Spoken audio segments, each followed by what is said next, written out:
আপনারা আবরার ফাহাদের নাম শুনেছেন, বুয়েটের এক মেধাবী ছাত্র, যাকে হাসিনার কিছু লোকেরা, ছাত্রলীগ নামধারী বুয়েটের ছেলেরা ওকে রাতভর নির্যাতন করে পিটিয়ে পিটিয়ে হত্যা করেছে। নিত্য নতুন আয়োজনে আল হেরা বাংলা ওয়াজ। এই লোকগুলো জেলে গেল, ছেলেগুলো দুইটা হিন্দু, বাকি সবই আমাদের মুসলমানদের ঘরের সন্তান। আমার কাছে কোনো লোক ভিড়তে দেওয়া হতো না, নির্জন কারাবাস বলে যাকে আমাকে রাখা হতো। অন্যদের কারাগার আর আমার কারাগার এক ছিল না। আমাকে বরগুনাতে একাধারে 7 মাস পর্যন্ত এই মোটা মোটা রড দিয়ে কোমরের সঙ্গে ডান্ডা বেরিয়ে লাগিয়ে রাখা হয়েছে। মশারি নেই, মশা ঝাঁকে ঝাঁকে, ফ্যান নেই, গরমে পুড়ে যেত। সাপে যেরকম চামড়া ফলস বদলায়, এরকম চামড়া পুড়ে বেঁধে। আমার আপন খালাতো ভাই ছিল চেয়ারম্যান, একজন বিএনপি নেতা, ওই জেলেই ছিল, একটু দেখা করার সুযোগ পেত না। আমার ভাইগুলো ছিল, ভাতিজাগুলো, ভাগনাগুলো, 32টা লোক আমার ওই জেলের ভিতরে, কেউ দেখা করতে পারত না। কাশিমপুর হাই সিকিউরিটি জেলের আমাকে আলাদা জায়গা রাখা হলো, যেহেতু ওরা ছাত্রলীগের, কাজে ওদের জন্য আমার কাছে আসা যাওয়াটার সুযোগ ছিল। दुर्फेशानी ने तेरी कतरों को दरिया कर दिया, दिल को रोशन कर दिया, आँखों को बीना कर दिया। खुद न थे जो राह पर औरों के हादी बन गए, क्या नजर थी जिसने मुर्दों को मसीहा कर दिया।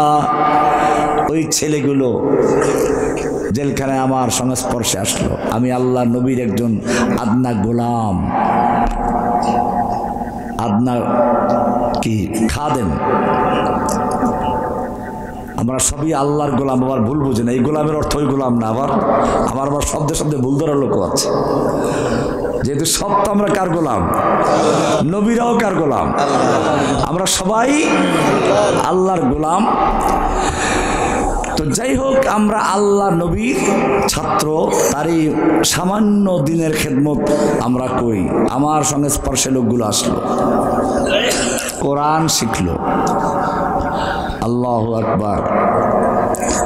আমার সূরা আর রহমানের আয়াত মনে পড়লো, আর রহমান আল্লামাল কোরআন খালাকাল ইনসান। আর রহমান কার নাম? আল্লামাল কোরআন, শিক্ষা দিয়েছেন কোরআন। খালাকাল ইনসান, সৃষ্টি করেছেন মানুষ। খালাকাল ইনসান গেল পরে, আল্লামাল কোরআন আগে, অথচ বিষয়টা তো উল্টা। আমরা সৃষ্টি হয়ে আগে, তারপরে কোরআন শিখি। আল্লাহ উল্টা কেন বললেন? উল্টা বললেন এই জন্য যে যদিও মানুষ সৃষ্টি হয় আগে, কিন্তু যতক্ষণ পর্যন্ত আল্লামাল কোরআন না হয়, কোরআন শিক্ষা লাভ না করে, অতক্ষণ পর্যন্ত আসলে সে মানুষ না। সে বাদর হতে পারে, ইঁদুর হতে পারে, সে বাঘ ভল্লুক হতে পারে, ভুতুম পেঁচা হতে পারে, মানুষ হতে পারে না। ঢাকা বিশ্ববিদ্যালয় থেকে এই জন্য পহেলা বৈশাখে দেখবেন মিছিল বের হয়, মঙ্গল শোভাযাত্রা, কেউ বাঘের মুখোশ, ভল্লুকের মুখোশ, ভুতুম পেঁচার মুখোশ পরে আসে। এর কারণ হচ্ছে এরা জানিয়ে দিতে চায় আমরা কিন্তু উচ্চ শিক্ষিত হলেও মানুষ না, আমরা বাঘ, ভল্লুক, উল্লু ভল্লু হয়ে মাঠে আসতেছে। এই ছেলেগুলো সেই উল্লু ভল্লুই ছিল। জেলখানায় গিয়ে যখন তারা কোরআনের সংস্পর্শে আসলো, সঙ্গে সঙ্গে তাদের জীবনটা পরিবর্তন হয়ে 5টা ছেলে এখন পুরা কোরআনের হাফেজ হয়ে গেছে। মনির, সেতু, মাজেদ, ওই ছেলেগুলোর নাম দেখলে চেহারায় নূর চমকায় এখন। বাকিরাও সবাই কোরআন শিক্ষা করেছে।